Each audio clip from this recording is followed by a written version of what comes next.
Hi, seventh graders.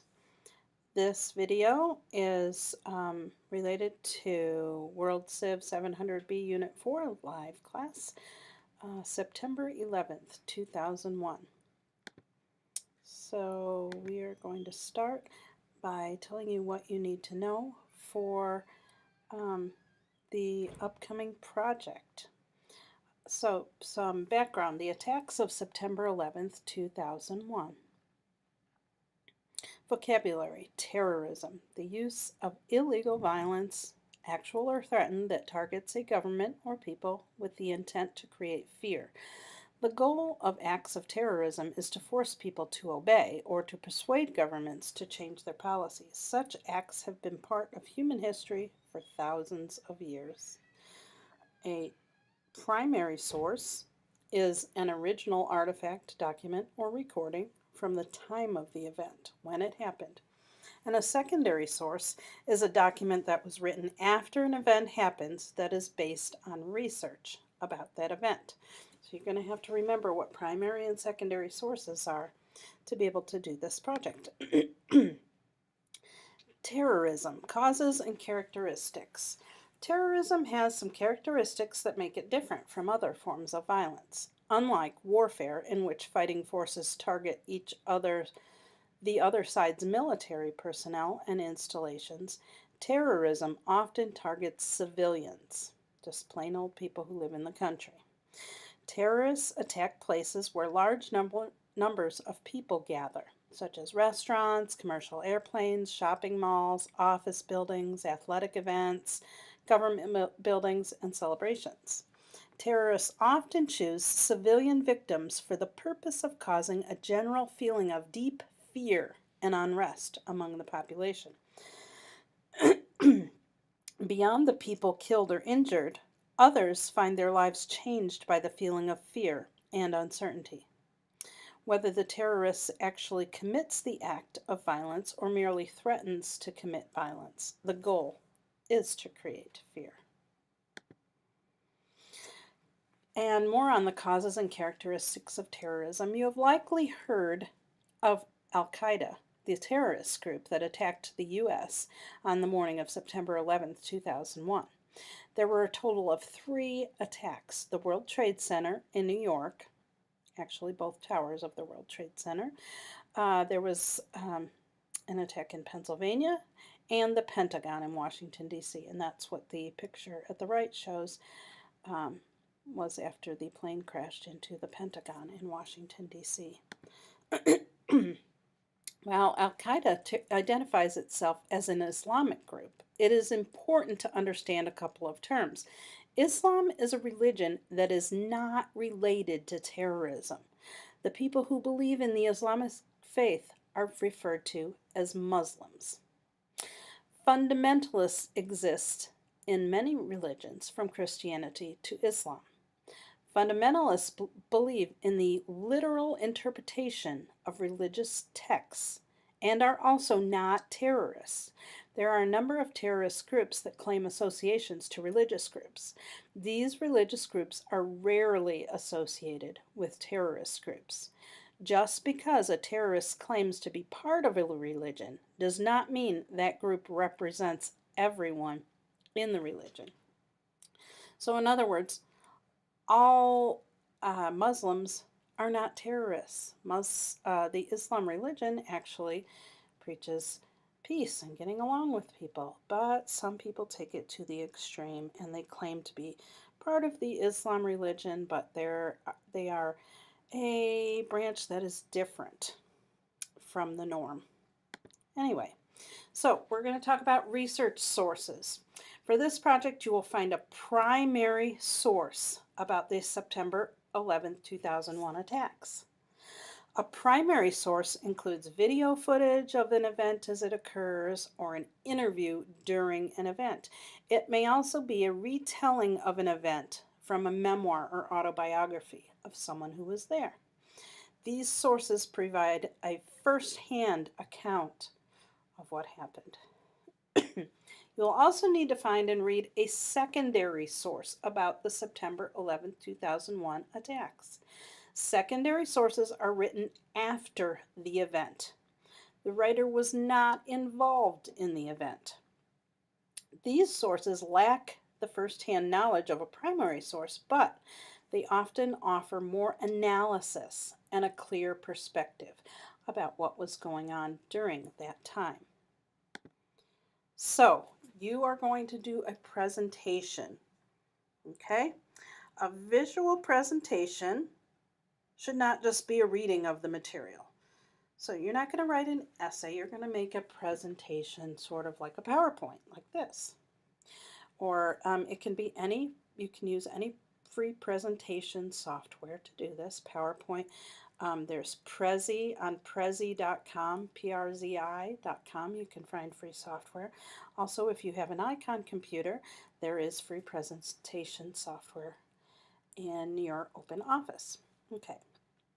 Anyway, instead, a visual presentation should have interesting images or graphs and charts that help the audience understand your key points. Okay, so photographs, or if you can find a chart or a graph for what you're talking about, go ahead and include that. Make sure the images don't have more than the audience can read at a glance. Okay, you're not writing an essay here, remember. Make graphs large and clear. Pictures should also be large on the screen. Also, make sure the audience understands how the image relates to what you're talking about. Okay, you're not going to have a picture of a cat playing with a ball of yarn if you're talking about the September 11th attacks. Okay, it has to relate to what you're talking about. And then transition from one idea to another in a logical way that the audience can follow.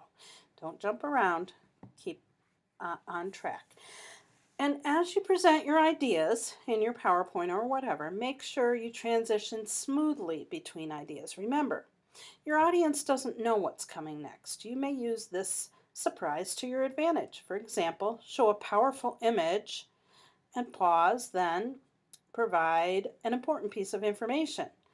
Follow up with the reasons it all connects. Transitions can be one word. First, second, finally. Often they are whole sentences that move the idea along. For example, after examining the cause, let's discuss how this changed the city. There's a transition, not just coldly jumping from one fact to another.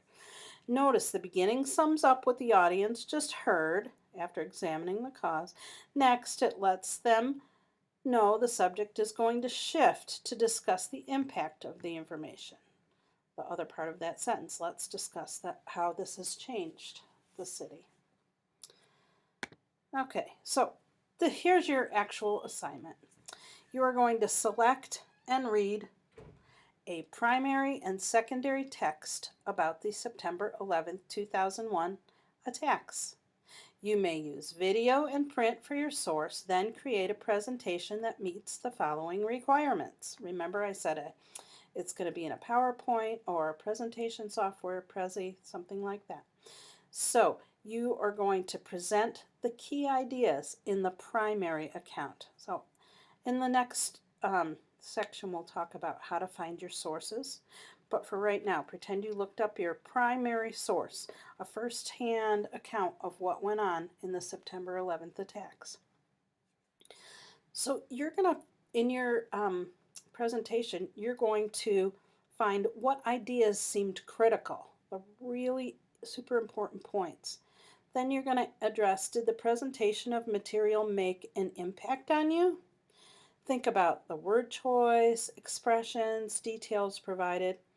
And then talk about the author's analysis and conclusions. Okay, and this is in the primary account.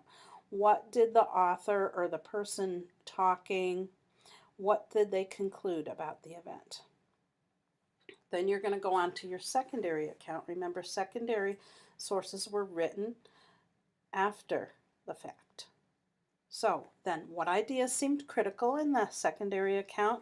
Did the presentation of material make an impact on you? Okay, it could be totally different from the primary account, and it probably will be. Think again about expressions, word choice, and details. And then you also discuss the author's analysis and conclusion, each for the primary account and secondary account. Then you're going to do an analysis, which means you are going to think about what you read in each source. And you're going to say, what was unique about what the primary source taught you? Okay, something is going to be different and unique about the primary source. And what was unique about what the secondary source taught you? Okay? Not just the attacks of September 11th happened in New York City, Washington, D.C., and Pennsylvania. Okay? It's going to be something about the feel of each source. And then discuss the strengths and weaknesses of each source.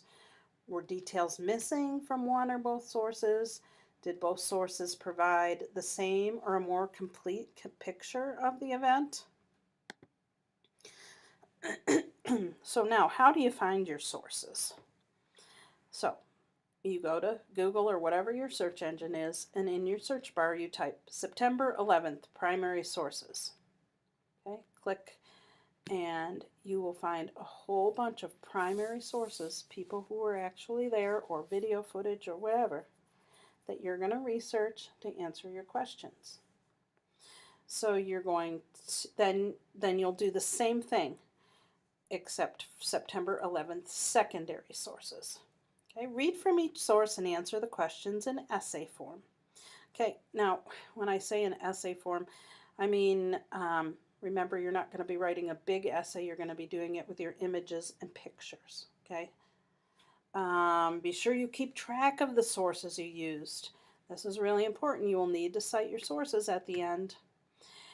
And at the right is a reminder on how to properly cite a website. You may not do this, just write www.nasa.gov or something like that.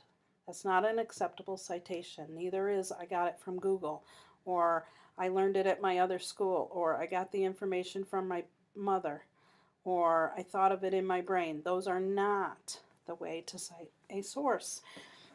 What you must include is the author's name, if it's on there, with a website. The title of the article or book, if it's on there. Sometimes on a website it's not. The published date of the article or book, approximately, if not known exactly, like maybe August 2010 for your secondary source.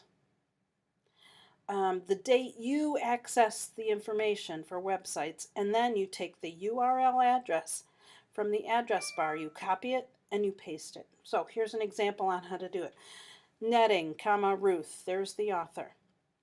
Tropical Twisters is the name of her article she wrote. Then the publisher and publish date is NASA, 22 January 2003. Then you must say, web, I found this on the web. And then the date you accessed it was 30 August 2012. Then do you see the little http://kids.earth.nasa.gov/archive/hurricane? That is the URL address that you copy and paste at the end. Just use this to find your to cite your sources.